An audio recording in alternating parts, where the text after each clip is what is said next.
Hello, and welcome back to the Basements for Stars. I'm your host, V. Paul Jambazian. We last left off with Dave Narcizo talking about the impact the late Gary Smith had on him. We continue our conversation about the changes and adjustments Throwing Muses went through. We also get into Newport's hardcore scene back in the day, the Pixies, REM, the Real Ramona, which was my introduction to Throwing Muses, China cymbals, and a whole lot more. Here's part 2 with Dave Narciso. We left off with talking about Fort Apache and Gary Smith. I just want to sort of go over some things that maybe we didn't get into before we move on with the rest of the trajectory of Throwing Muses. You mentioned there was a very active hardcore scene happening in Newport. You know, the bands that I know are Verbal Assault and Uppercut are the only two that I'm familiar with. Who else was part of that? Vicious Circle. Okay. And that's actually, I mean, I could be wrong, but I think Fred was in Vicious Circle. Oh, wow. I could be wrong, but I think he was. Yeah. Okay. And I'm sure there were others. Sure. Like I said, we weren't really part of that scene. We Right. knew them all because You were connected to them, right? they all went to high school with us. Gotcha. Yeah. But yeah, I'm sure there were more. But there was Vicious Circle and Verbal Assault were the two main, the ones that were the most popular. Was the Proletariat from Rhode Island or were they a Boston band? I think they were Providence. Oh, they were. Okay. Okay. Yeah. Like I said before, we were just so kind of tunnel visioned in what we were doing that I missed on a lot of it. But yeah. But I mean, you were all from the same place. Yeah. Yeah. Small town. Yeah. Yeah. And you mentioned for the demo you used the drums from one of the hardcore bands. Which one was that? Actually not. They were a band called BMO, and they were punk. Okay. But not part of the hardcore scene. Okay. I did say hardcore. Yeah, you're right. Yeah. But BMO wouldn't have been part of that scene. They were more of like a punk rock band. I got you. Yeah. Yeah. It's all very interesting to me. So I just wanted to like cross some T's, dot some I's with all that. Yeah. Yeah. I want to share something with you really quick that I found funny, which I think you'd appreciate. John Strom had posted this on his Facebook. And he said, today is the 25th anniversary of the release of Surfer Rosa. Someone close to the Pixies played me and my bandmates the record just after it was recorded, proclaiming it a, quote, disaster. We listened start to finish as this guy sat and shook his head throughout, muttering to himself. We sat in silence. When we left, I said to my bandmates, was that as great as I think it was? To which they immediately replied, yes, it was. It was Gary Smith, rest in peace. He was so bummed about it. Interesting. Yeah. Well, that's a real Steve Albini record. And I think maybe Gary was not, that wasn't his, he was a much more traditional producer, I think. So right. That part just, didn't gel. No. Yeah. He was more of he liked more, I mean, I don't know if refined is the right word, but I remember those guys saying that Steve Albini wouldn't even allow them to do extra takes. Like they would do a take and then he'd be like, yep, that's it. That's it. Yeah. And that's not how Gary worked for sure. Right. And then I replied, I wonder what he thought about Real Ramona. And then he replied, probably bummed. I'm not sure if that's accurate. I just thought that was funny. And then someone else replied right after me. I guess that also makes me feel better that he absolutely hated Hullabaloo. I think he probably would have. I mean, I actually don't remember. I mean, I'm sure he told me what he thought of Real Ramona, but I feel like he would have liked it. That seemed more his style. More up his alley. Yeah, it's because Real Ramona is much more polished, obviously, than. Yeah, it's very polished. Yeah. Rosa. Yeah. I found that funny. Yeah, that was funny. Yeah. Yeah. Also, I mentioned when we were talking about Newport, like obviously I knew it was a vacation spot, but I've never been there. I have no experience with the scene there, what it's like culturally. I've been to Cape Cod and we've, growing up and we took, boats out to Martha's Vineyard. That's the extent, and obviously Portland, Maine too, but that's my extent of New England summer vacationing. Yeah. I mean, it shares some DNA with Cape Cod, but it's not. Yeah. And certainly now, and for a long time, not as aggressively seasonal.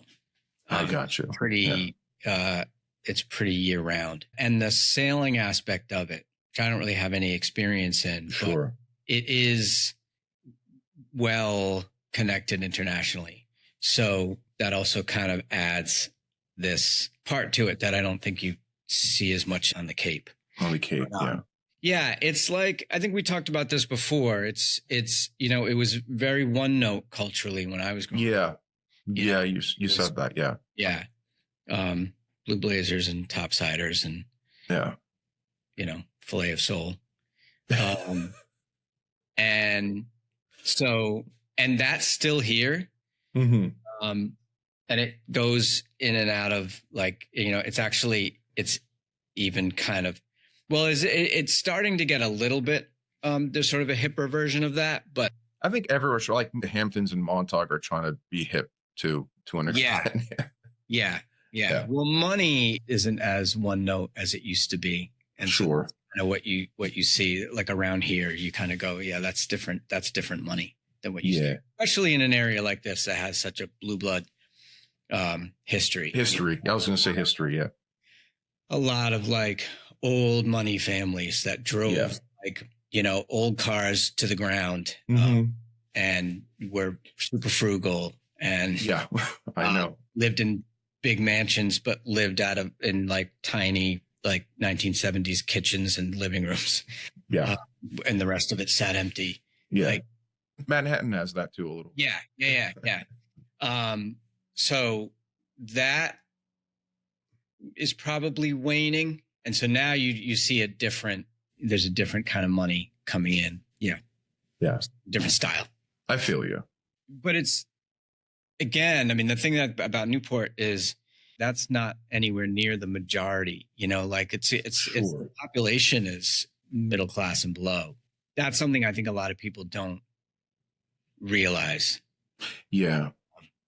And it's tough because and what's happening now is they're sort of pricing out everybody. Mm-hmm. We sort of stumbled into our house at a time when they were giving mortgages to cats. But we're like, if we ever left, we wouldn't get back in. Yeah. It's gotten really tricky. To a smaller extent, you see that in a lot of the shore towns here in New Jersey. Not all of them, but some of, like Asbury Park. It's like, anything close to the water is in the millions. Yeah. And then you go back and it's the families that have been there for generations. Yeah. Newport's really strange because it's got, it had such a huge middle class when I was growing up, and it's got these tiny one-story capes that are like in this area called Fifth Ward, which is near Ocean Drive and near but they're these very working class neighborhoods. Right. But this one-story cape will be on the market for like 1.6 million. Yeah. Yeah, of course. Yeah. So it's tricky, and it's very much dependent on its tourism. Yes. But it struggles with making it affordable to live here. So it's hard to keep a tourism industry going when the people who are keeping it going can't afford to live here. Right. Oh, that's good. It gives me a context of, where you're from and where all of you are from. It's good background. Yeah. So we left things with Throwing Muses. You had gone back to Gary Smith to record House Tornado and Hunk Papa. After that point, was there a sort of discussion about where you guys were going as a band? Well, that's when Leslie left. I was going to bring up Leslie leaving. Yeah. So then that was the sort of next transition. Was Leslie left and Fred came in. Yeah. And then that's when we recorded Real Ramona. So there's a lot of change happened in that time. Hunk Papa came out, I think, in 89. That sounds right. Yeah. That whole 89, 90, 91, that was a lot of change. Because then Fred came in to do that record. That's when Tanya started writing a lot more. Sure. And then when we went to go do the record, she had a lot more songs than she normally did. And then that's when the decision was made, like, okay, is this going to be a half and half or what's it going to be? And so then I think we went into the recording with Tanya saying, I'm just going to play guitar from here on out. But then during the recording was when I think, decided, I could have this wrong, but I'm almost positive because I remember being in LA, which is where we recorded it. That's right. Yeah. And Kristen and I talking and sort of around the news that Tanya was leaving. So I think she originally went into the recording where she was going to just be the guitar player from there on out, not just, but she was going to be the guitar player from there on out. And then during the recording, she decided she was going to go off and do her own thing. Yeah. After that tour. Yeah. Right. And then after that tour, then Fred left as well. Right. But what initially led to Leslie leaving? I'm not that's a really good sure question. about that. I don't remember too well. I think I know, like, I mean, obviously I know it happened, but I don't know a lot of the details around it. Sure. Yeah. I don't really have an answer for it. I don't know what happened. Yeah. But one thing I've even mentioned this to Kristen years ago is Throwing Muses has always had incredible bassists, no matter who's in that role. Yeah. Yeah. Unbelievable. Yeah. Yeah. I love Fred's playing too on Real Ramona. It's a vibe for sure. Yeah. So was it sort of for Tanya, was that sort of like a natural evolution for her to start expressing herself in that way? She was always a songwriter. Right. I mean, in terms of like her embodying it. I think that Tanya's confidence as a songwriter and a performer was a slower build. I think Kristen's not really a performer, but she, as a songwriter and getting out there, and Tanya was a little more shy about it. And I think what happened was, over the course of time and the more experience she got, the more confidence she got. And then it really started to blossom. And I think that what happened was then she reached that point where she was more confident, writing more. Mm-hmm. And then there was that crossroads. I understand. Then where do I take this? Right. Because it wasn't necessarily like she wanted to be another songwriter and Throwing Muses. I think she probably would have been fine with that if it hadn't, like I said, blossomed so much for her. Like she just gained more and more and more confidence. And I think then she was just writing more. Mm-hmm. I think that the idea of it made a lot of sense. I mean, she could have stayed, but I feel like she'd have been doing solo records for sure. Yeah, of course. Because she just had a lot. Yeah. She was writing a lot. And so I think she could have, in another universe, she could have stayed. Although then it goes back into Kristen's camp, because I think, I'm not sure Kristen was interested in like five of my songs, 5 of your songs. So I think that they both wanted the same thing. And they both understood that, it seems. Yeah. It made more sense for her to do her own thing. Yeah. Because initially it was maybe a point of contention when she brought in a bunch of songs. Well, it certainly brought the conversation to the table. It never had to be addressed before then, Yeah. And obviously those two can speak to it more than I can. Sure. I would say it just was something that never had to be addressed because it was something that every record, Tanya had her 2 songs. And so when suddenly she didn't, then the conversation had to happen. Right. And I think the conversation was sort of more putting to words what everybody sort of knew, or that they both knew. So, I mean, going in, or maybe through the process of it, you knew that she was leaving. When we were recording. Yes. We started the recording, like I said, with her saying, I'm going to stay on, but I'm going to save my songs for another project, for Breeders. For Breeders, right. Yeah. Right. And then at some point during the process of recording that album, she said, no, I've made a decision. This is going to be my last record with the Muses and my last tour. I don't know if that point she maybe it was going to be a Breeders record. I don't know when it became, I'm going to form my own band. So I think she was living with Kim Deal at the time, right? I remember reading. They were recording Bossa Nova at the same time in LA. Yeah. With Gil. So we would see them from time to time. And then when we were done, she stayed on in LA with Kim for a while. Right. Okay. That makes sense timeline wise. Yeah. Was it sort of like you had all accepted that? Was there a little bit of melancholy through 100%. Yeah. Okay. I mean, I'll speak for myself. Yeah. I mean,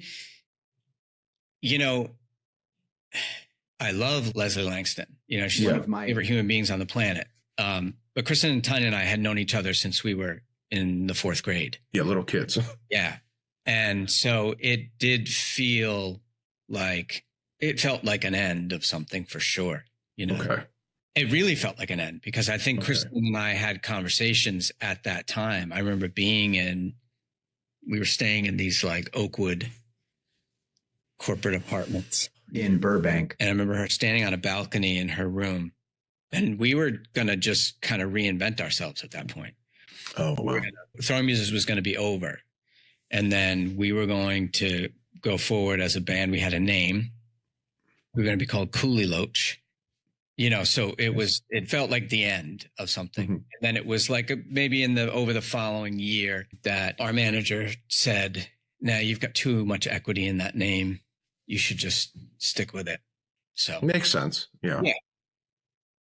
Because then you just sort of adjust to the band being, and I think what's going on today is a full representation of this. You adjust to the band being in a way more than it can take many forms. It becomes this other thing. Like in the beginning, we were like, we are a band. This is who we are. Yeah. And I think by that point, there had been enough changes that we were like, okay, well, it's a project. It's a music project. The cast of characters might change. Kristen being always the center of it. And that's one thing I've always said is Kristen's the captain of that ship, being Throwing Muses, but you're pretty much everything else. You're the GPS, you're the anchor, you're the sails of that whole thing.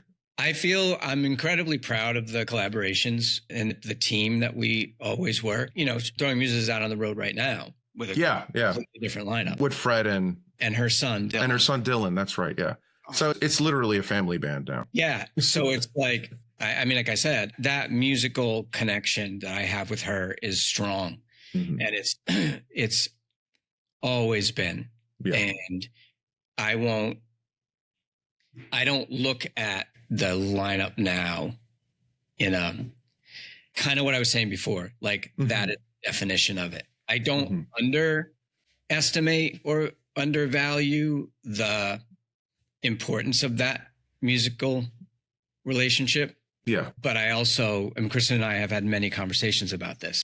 It's meant to be, it should be this thing that can be a lot of different things. Gotcha. Was I in the best lineup? Of course I was. Absolutely. Yeah, well, I mean, I don't disagree there. But when it came to getting into the studio with Dennis Herring, Real Ramona, how was that process? Because I know Kristen probably has differing experience than you. It was fraught. Okay. Yes. Yeah. It was fraught. Ever the Diplomat, I think he did I like the way that record sounds. I do too. Yes. It's a different record though from your other records, obviously. It is. Yeah. And I also like, I liked his input on a lot of the production decisions. As a person, it wasn't a great, easy connection. You know what I mean? I just like, there was just a lot of tension in that record. Obviously there's a lot going on. Sure. With Tanya leaving and everything. And yeah, I think he did a good job, but I wouldn't work with him again. I got you. Yeah. Yeah. I don't really know how else to explain it except just kind of catty anecdotes, which I don't really want to get into, but just there were just personality differences in the way he did things and the way we worked that just made for a kind of a constant hum of tension. Oh, wow. Okay. But again, because I don't think Kristen loves the way it sounds. I don't love the way it sounds, but I do like it. And I like, he had really good ideas in pre-production, just little tweaks that I think were really effective, but I don't think she's a fan of the way it sounds. And evidenced by, I think pretty much everything we did after that time had a much more live sound. Limbo to me, I think I said this to you in a conversation we had a while ago. Limbo is sort of the is kind of our answer to it in a way. Yeah, Trina Shoemaker. Trina was a much better match for us. Yeah. And I think she brought a production skill, but also an appreciation for the sort of human scale picture of us as a band. You know, it's polished, but it feels less embellished. Yeah. I mean, I love the sonics on it. I kind of wish that Real Ramona sounded like that sometimes when I listen to it. Yeah. Not to say I don't like the way Real Ramona sounds, but there's certain aspects, maybe just frequency wise, that don't jive with me, if that makes sense. Yeah. I can get over it really quickly because the songs are so good, but you know what I mean?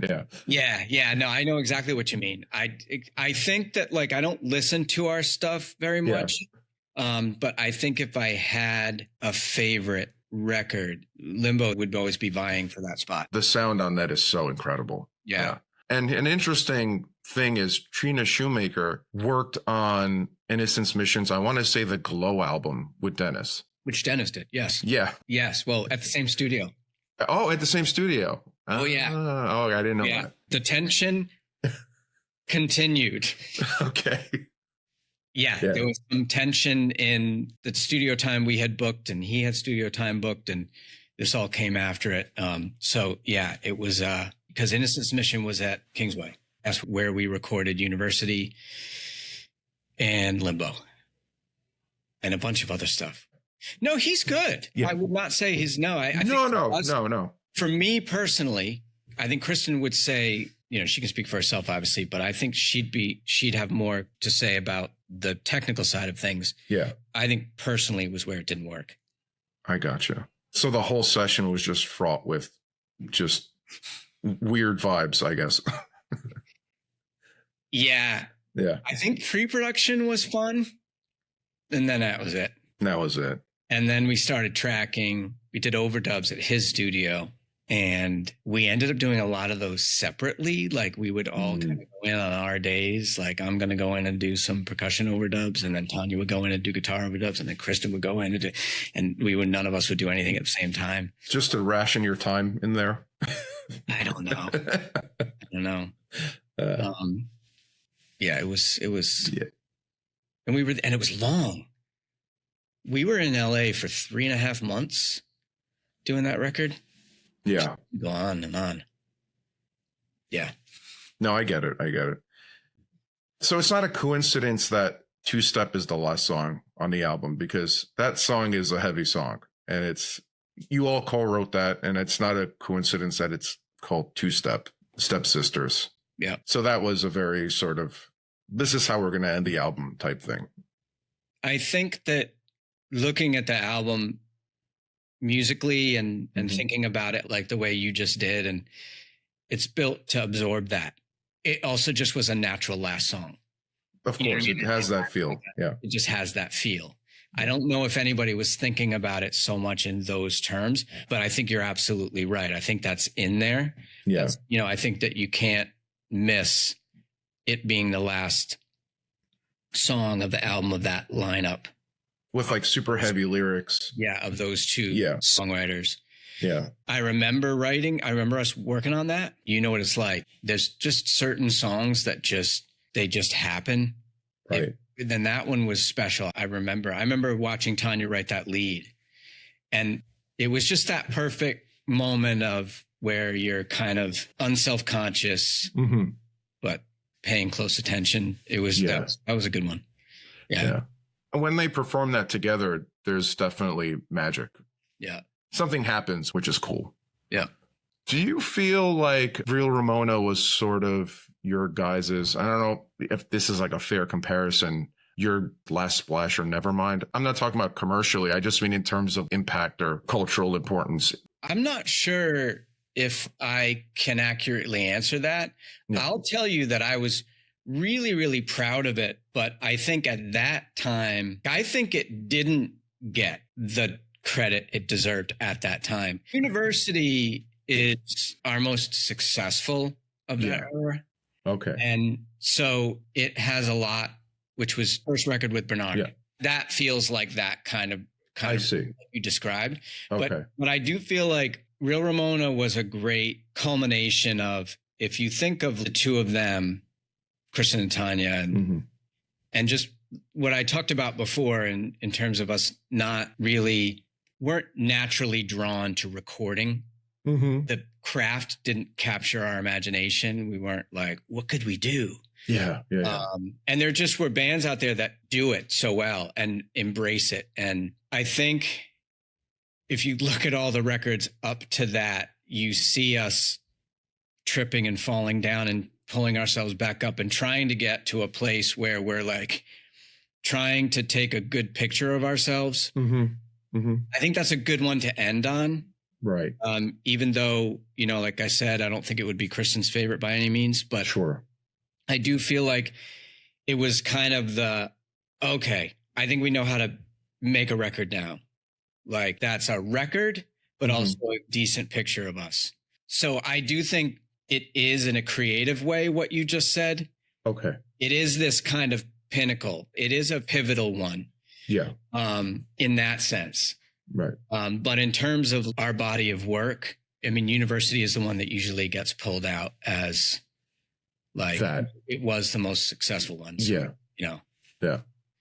And that's not to negate your other like. No. I know exactly what you mean by it. Yeah. Because any band would have been completely happy to and pleased to have done. I mean, if counting the EPs and Doghouse, like 6 recordings, any band would just be fine with that, with those albums. You know what I mean? So, I was a relative. When I say relative, I mean, I got into Throwing Muses in college. I had a coworker who went to RISD. He lived in Rhode Island and Boston for a bit. So he got to know, an older friend of mine. So he got to know that scene really well. And he knew I liked bands like Julian Hatfield 3, Lemonheads, Buffalo Tom, Dinosaur. So he's like, oh, so you like Throwing Muses too? I was like, what? Like, I'm sorry. He's like, go out and get Real Ramona. That was the album he suggested that I should check out. Maybe because like he knew what my tastes were. And if I went chronologically, it would mess me up. I don't know. So it's interesting because I was about to add to that. Yeah.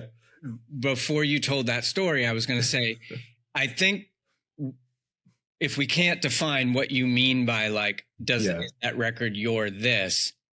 I was about to say, well, it's probably the record that if you were going to introduce somebody to us, it's an easy way in.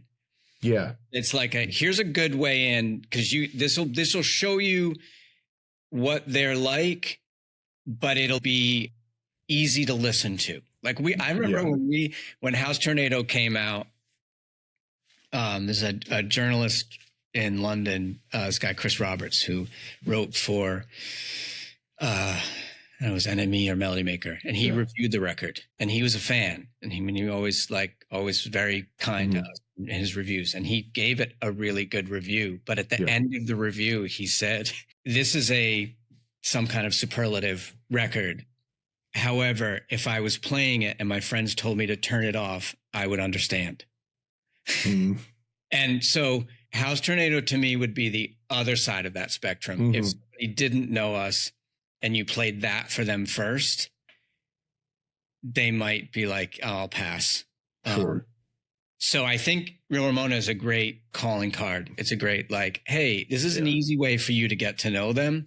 And then once you're familiar with them, then you might like this record or that record. Yeah, because he told me, he's like, start there. Limbo could be that too. I'm sorry? Limbo could be that too. Limbo could be that too, yeah. Yeah, no, because he told me start there, go forward, and then start from the beginning. That's really good advice. Yeah. I think that's really good advice. Yeah, because I think with a lot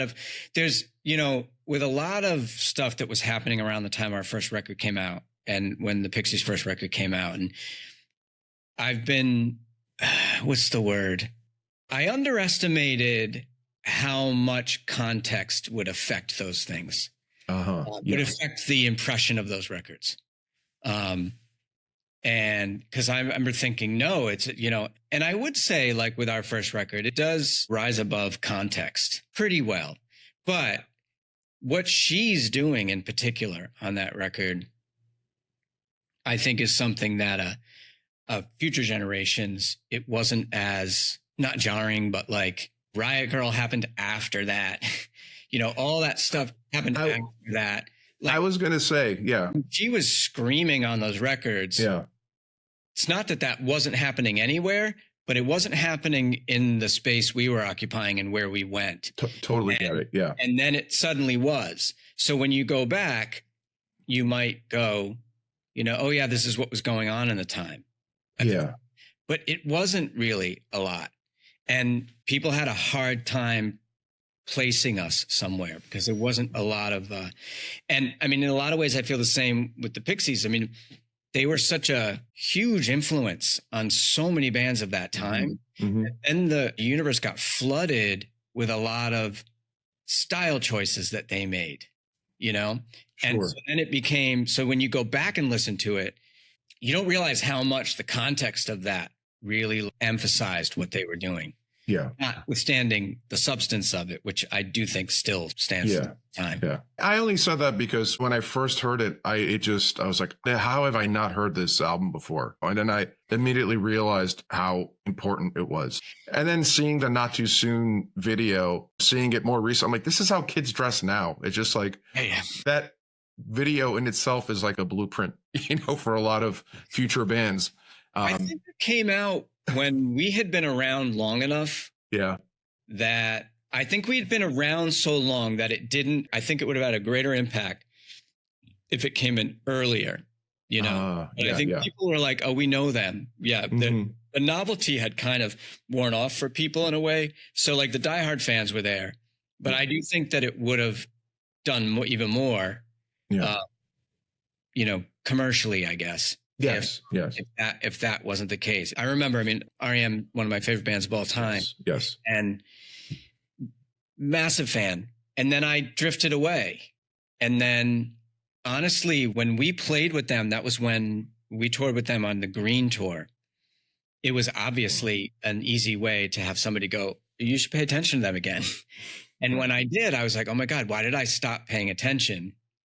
And then I stayed paying attention for the rest of the time. I think we were at that time, just people had been paying a lot of attention to us. And then I think they were like, oh, okay, that's another record by them. It was really well received. It did well, but it was like, I think that it was also because we weren't a new band. Sure. It didn't get the same hype. It didn't hit the way it could have, you mean? Yeah. It wasn't the same hype around it. Yeah. It's funny because when I listen to newer indie bands, whether it's Wednesday or even Best Coast, like I hear Throwing Muses in their music.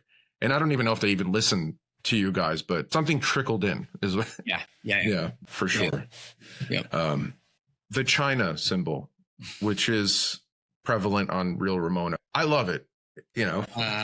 So I didn't have them, but I did record with them from day one because Bill Norton wanted me to overdub them. So, but I still toured without them. Yeah. And then when we did that tour with REM, I had a conversation with Bill Berry about it, where I said, I want to start, because he was saying like, it's crazy you don't use cymbals. And I was like, I want to actually start bringing them in. And here's the crazy thing. I got an endorsement from Zildjian, the guy who only used hi-hats. So I'm like, I guess I can like get some. Yeah. So I was like, I don't know what to get. And I said, but I think I like China gongs. And I said, I'd used him recording. And I said, I think I'm just going to get a China gong. And so then the next day when I went to sound check, he'd gotten me a China gong, was sitting on my snare drum. And he wrote me a note and said like, I hate to be the one to do this. And so then I just had that. Yes. I toured with just China gong for a couple of tours. Well, no, probably was only like one tour because I think even Real Ramona, I had full cymbals. Okay.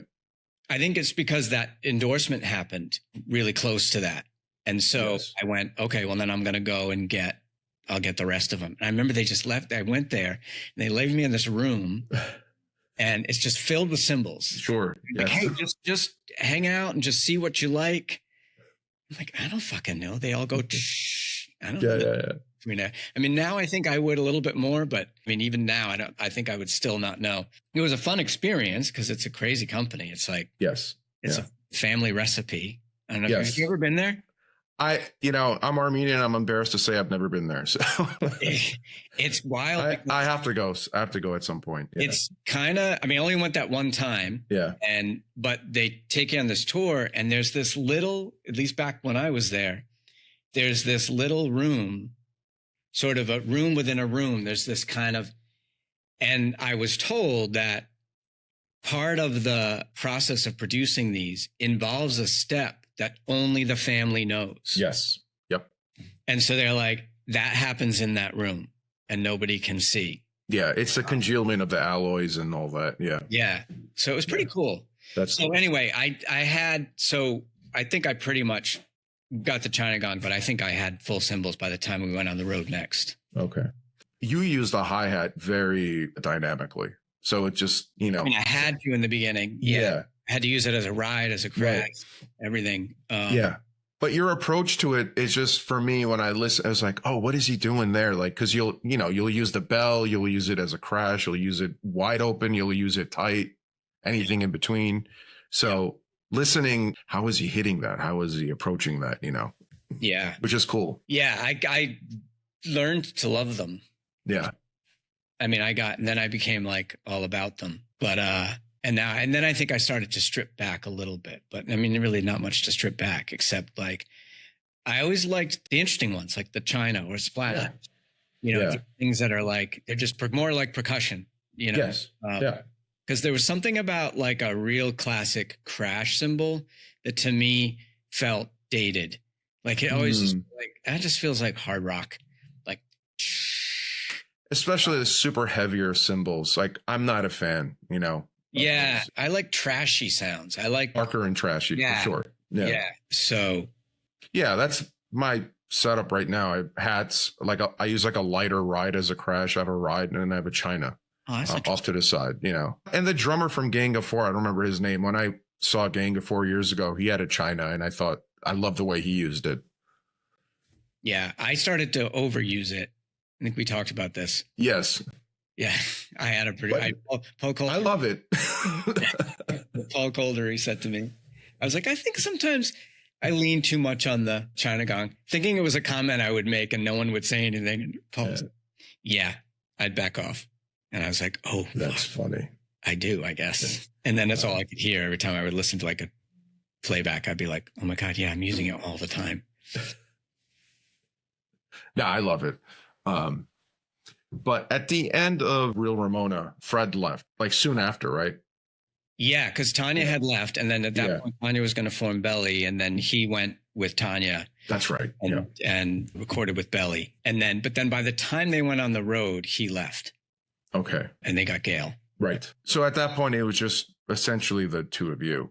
Yeah. So then what we did was Kristen wrote some songs. Yeah. And so we did. And then she got Leslie to come back and play bass. And we did Red Heaven with Leslie. Right. That's right. Yeah. And I feel like that was kind of, that's sort of a transition record. That's a record. I don't love the way that record sounds. And everything's a little bit too heavy and slow and, but we were kind of getting our feet as a trio. And so it was a good way to kind of get started with that. Then Bernard came in, and I think then that's when we really sort of solidified that sort of new phase. Things got a little more streamlined, I take it too, at least in that incarnation. Kristen would still write leads. Yes. They're all over University. Yeah. But certainly live, she would just, have to do both. Mm-hmm. We did go out on the road with this guy, Martin McCarrick, who's a cellist, and he played electric cello. And so he played some leads, and we did that on the University tour. Yes. There's a guy, Robert Rust, who came out and played keyboards. Keys, right. So we would do a little bit of that. But then after that, it was all trio. She's out now with a cellist, and I've seen a couple of the videos, and I love it because it's just I like that extra. I loved doing the trio thing, but it is kind of nice to hear extra textures. Yeah. Yeah. And like allow her to just continue to play rhythm and have there be a lead. Right. And her just focus on the song. Yeah, for sure. How did the Bob Mould collaboration come about? Well, I forget how we met him, but we became friends with him. I don't know. Or is that how we met him? I mean, we were Husker Du fans, obviously. Of course. Yeah. I can't remember now if we just decided, let's see if he'll do this. Yeah. And then I remember him coming to the studio. That was total starstruck moment, because I remember like him going in to record his vocals. And we were just like, I mean, nobody else sounds like that, you know? No, yeah, of course.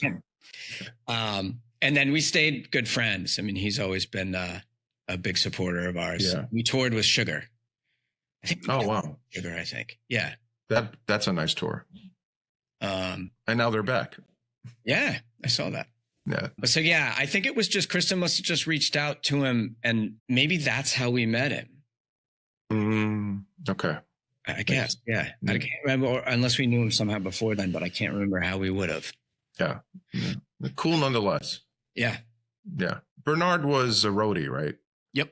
Initially. Yep. And then so that must have just been a natural sort of transition. 100%. Yeah. And, you know, he was a good friend. We became good friends because of that. And yeah, he did a couple of tours at least. And then he was in a couple of Boston bands, and we played with at least one of them. Okay. Yeah. And then we were like, okay, we have a solution right in front of us. Incredible bassist. I love his playing. Yeah, he is. I mean, you would love playing with him. He just makes everything easy. It took me a long time to learn to focus on the bass parts. Right. Because I would always focus on what Kristen was doing. And I think that in a lot of ways contributed to what sort of made our sound a little bit different. Mm-hmm. The drums would be following the lead. Yeah. And poor Leslie was probably trying to figure out how to coordinate with that. And even with Fred, I don't think I was really paying close attention to it. But I started to learn more about that, and then got to a place with Bernard where then I just didn't even have to think about it. Yeah. Wow. He's got great feel too. Like that's something that I relied on him for, because as you know, a lot of times you're setting the tempo for something. Sure. And sometimes that crazy thing happens where something that you think is really slow, the rest of the people are looking at you and going like, what the fuck? Like, slow down. And you just get these weird times when you're playing live where you lose perspective. He always knows where the feel is. Like he's always good at that. And he's also incredibly gracious. He will follow mine. Right. Even if it's not necessarily where it should be. But that's kind of the role of a really great bassist, is to lay the foundation, but then also be the connective tissue with the drums. And he's a really physical bass player too. That's what I like too, in terms from a drummer's perspective, is that the two of us, he feels like another drummer sometimes. Sure. You know, during certain songs. Yeah, I love the interplay that you guys have, especially on the albums you guys did together. Yeah. It's really cool. He had a lot to learn. When he first joined the band, Ivo said, I really like what's going on with you guys right now. I want to capture this. And so he's like, I want to book a show in London and record the whole thing, put it out. I forget what it was called. And it has a Shinro Otaki cover. Yes. The Curse? The Curse. I don't like the way it sounds. Yeah. I don't think I would ever go back and listen to that. I really don't like the way it sounds. The mixing's kind of wonky. Yeah. Yeah. But he decided that was Bernie's first tour. And so he was like, I want you guys to play a really long set and play. And so we had to play from all through the catalog. So he had to learn so much stuff. Everything. For this. Yeah. So it was kind of trial by fire. But that place, the venue was weird. We'd never played there before. We'd already done a London show. And so it was like this kind of special show. And the sound wasn't great. And yeah, I don't love the way that record sounds. Now I understand. That was Dave Narciso. I will have him back for a third and final installment of our conversation. We may have talked about the Real Ramona a bit more than planned, but I feel it's one of Throwing Muses' important albums. But we'll get into much more next time. The Basements for Stars is a Caspian Seal production. Intro and outro music by yours truly. Background music by Hits Lab. Follow the pod at your preferred streaming service. Have a great day and evening.